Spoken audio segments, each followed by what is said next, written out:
السلام عليكم.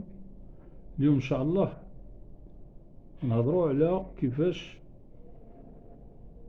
نخليو الدجاج يبيض بشكل يومي وتكون البيضة ديالو كبيرة شوية، بالإضافة للعلف اللي تيكون ديال العلف ديال الدجاج البياض والتغذية مزيانة وتتخلي ليه النظافة وتتخليه في المسرح واحد المدة طويلة.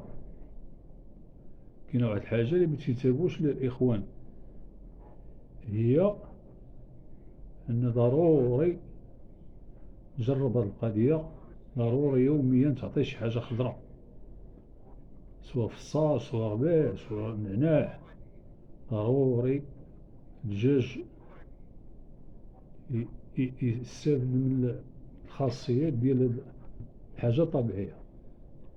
راه هي بحال الإنسان تا هو تكون عنده الهضم ديالو مزيان وتكون عنده الدورة ديال الهضم مزيانة ملي تياكل شي حاجة خضرا، غادي صالاد.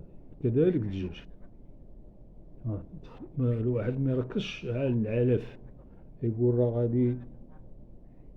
غادي يعطيني نعلفو مزيان، يعطيني البيض بشكل يومي وكبير. ضروري تنوع ليه من الحوايج اللي سميتو، تعطيه شي حاجة خضرا. وكان إذا كان بالإمكان الخضر الطبيعية مرة. البصلة راه داخلة في واحد النظام، خصها تكون أسبوعية. ضروري تقرض ليه بصلة وتعطيها ليه لأنها تحيد ليه السموم، ولكن ماشي يوميا. هو بالنسبة للعلف الأخضر من الأحسن يكون يوميا في المسرح ديالو. تتحط ليه واخا تحط ليه لما تقرضو ليه تتحطو ليه كما هو وتتخليه هو يستافد منه. هذا بالنسبة اليوم إن شاء الله النصيحة باش تخليو الدجاج يبيض بشكل يومي ومستمر ما يقطعش، وتكون البيضة ديالو الحجم ديالها مزيان.